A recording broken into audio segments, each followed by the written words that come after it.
The rich family. People say we are lucky. They see our big house, our expensive cars, and our beautiful clothes. They think we have a perfect life. They believe we have no problems, no worries, but they do not know the truth. I am an old man now. I have lived in this house for many years. I have seen many things. I know that money does not bring happiness. When I was young, I worked hard. I wanted to give my family the best life. I thought money could solve all problems. I was wrong. My wife and I had 2 children, a son and a daughter. We gave them everything, the best schools, the best toys, the best vacations. We thought they were happy, but they were not. My son had many people around him, but they were not his true friends. They liked our money, not him. He knew that. He felt lonely. He never told us, but I could see it in his eyes. He wanted real friendship, but he did not know who to trust. He started to change. He became quiet. He spent more time alone.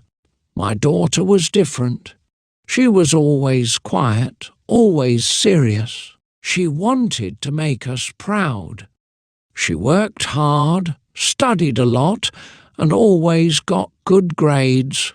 But she was not happy. She was afraid of failure. She thought we would not love her if she made mistakes. She never told us about her worries. She kept everything inside. One night, I sat alone in the living room. The house was quiet. My wife was asleep. My children were in their rooms. I looked around. There were expensive paintings on the walls. The furniture was beautiful. The lights were bright, but something was missing. I closed my eyes and asked myself, did I give my family what they needed, or just what money could buy? I remembered the days when I was young. My parents did not have much money, but we were happy. We ate dinner together. We laughed. We talked. We shared our problems. We were close. But in this big house, everything was different. We did not eat together. We did not talk much. Everyone was busy. My wife was always with her friends. My son was always in his room. My daughter was always studying, and I was always working. That night I realized something. We were not a happy family. We were just rich. The next morning, I sat at the breakfast table. The house was quiet. My wife was on the phone, talking to a friend. My son was in his room, not coming down. My daughter was reading a book, not looking at anyone. I cleared my throat and said, "Let's eat together." My wife gave me a small smile, but continued talking. My daughter nodded but kept reading. My son did not answer. I felt something inside me, a sadness, a heavy weight. I wanted to bring my family closer, but I did not know how. That evening I went to my son's room. I knocked on the door. He did not answer. I opened it slowly. He was sitting at his desk, looking at his phone. "Son," I said, "can we talk?" He sighed but put his phone down. "About what?" he asked. "Are you happy?" I asked him. He laughed a little, but it was not a happy laugh. "Why are you asking this, Dad?" "Because I want to know," I said. "I see you alone all the time. You don't talk much. I worry about you." He looked at me for a moment. Then he said, "Dad, people don't like me. They like what we have. They pretend to be my friends, but they don't care about me." I felt a pain in my heart. My son was lonely. I thought money would give him a good life, but it gave him fake friends instead. Later that night, I went to my daughter's room. She was sitting at her desk, writing in a notebook. I knocked on the door and she looked up. "Can we talk?" I asked. She nodded. I sat on the edge of her bed. "Are you happy?" I asked. She hesitated. Then she said, "I don't know. I try my best. I get good grades. But I always feel pressure. I feel like I must be perfect." I took her hand. "You don't have to be perfect," I said. "You are my daughter. I love you no matter what." She looked at me, surprised. "Really?" "Yes," I said. "I'm sorry if I made you feel like you must be perfect. I just want you to be happy." She smiled, but there were tears in her eyes. I hugged her. It was the first time in many years that I felt close to my daughter. That night I could not sleep. My children were not happy. My wife was distant. And I finally understood why. Money gave us a big house, but it did not give us love. It gave us comfort, but not closeness. It gave us many things, but not happiness. The next day, I sat in my office thinking about my family. I had spent years working hard to give them everything: a big house, expensive clothes, the best schools. But I never asked them what they really wanted. I remembered when my wife and I first got married. We lived in a small apartment. We had no money, but we were happy. We ate dinner together, laughed and talked about our dreams. Now we had everything, but we were strangers. That evening I told my wife, "Let's have dinner together. No phones, no work, just us." She looked surprised. "Why?" she asked. "Because we need to talk," I said. At dinner, I asked my son about his day. He shrugged and said, "Same as always." I asked my daughter about school. She said, "It's fine." There was silence. No one knew what to say. Then I took a deep breath. "I want us to be a family again," I said. "Not just people living in the same house." My wife put down her fork. "What do you mean?" "I mean we don't talk anymore. We don't laugh. We have everything, but we are not happy." My son looked at me. "I thought you only cared about money." "I thought money would make you happy," I admitted. But I was wrong. My daughter whispered, "I miss the old days." My wife sighed. "I do too." For the first time in years, we were honest with each other. We talked about our feelings, our worries, our dreams. It felt strange, but it also felt right. That night, I lay in bed, thinking. Change would not be easy, but I knew one thing for sure: I was ready to try. The next morning, I woke up early. I made breakfast for my family, something I had not done in years. The smell of coffee and eggs filled the kitchen. My wife walked in, surprised. "You're cooking?" she asked. I smiled. "Yes.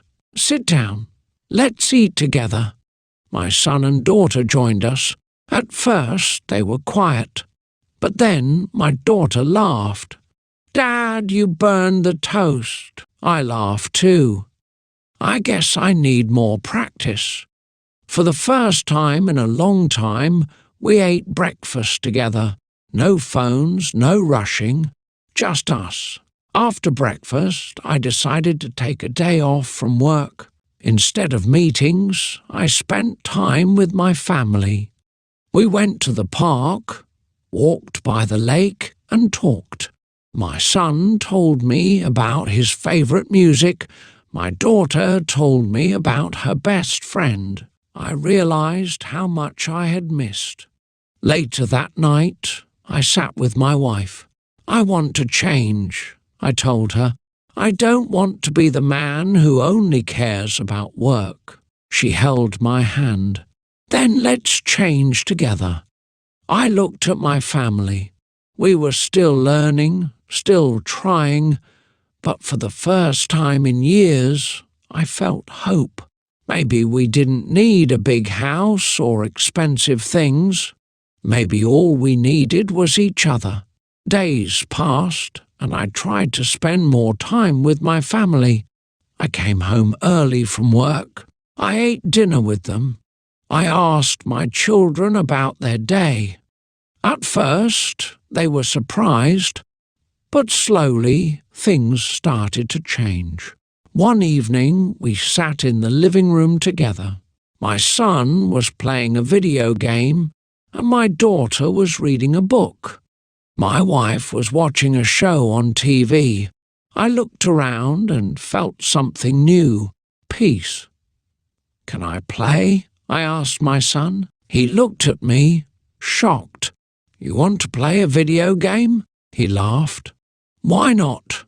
I smiled.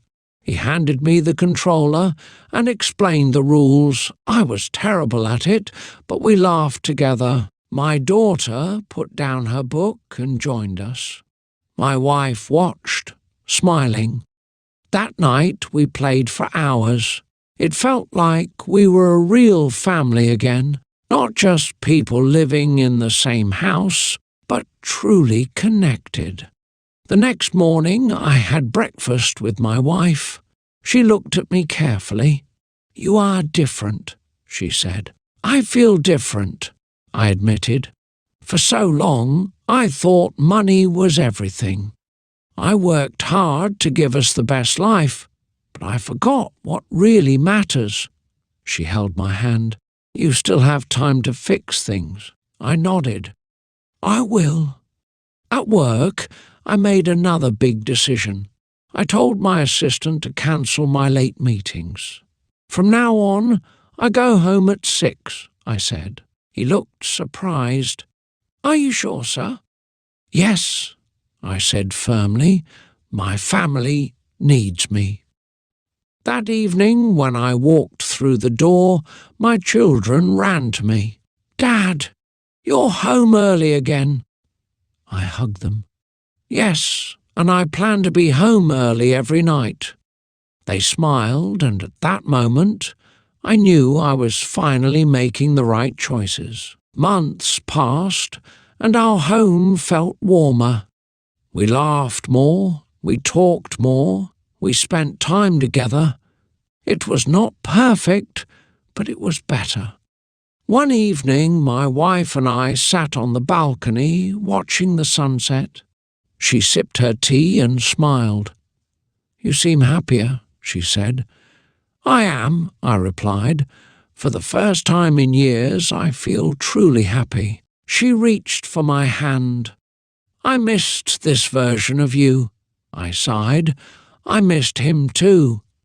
At work, I was still successful, but I no longer let it control me. I learned to say no to late meetings.